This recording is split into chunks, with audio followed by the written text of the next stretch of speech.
magnet fishing activity. Using a small magnet attached to a string and a stick, students made fishing poles and fished for paper clips in a container of water.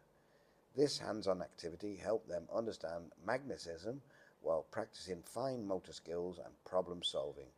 The students were highly engaged and excited. Engineering, M, mathematics,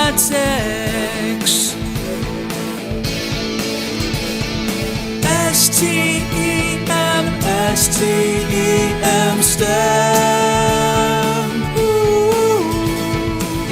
STEM, STEM, STEM.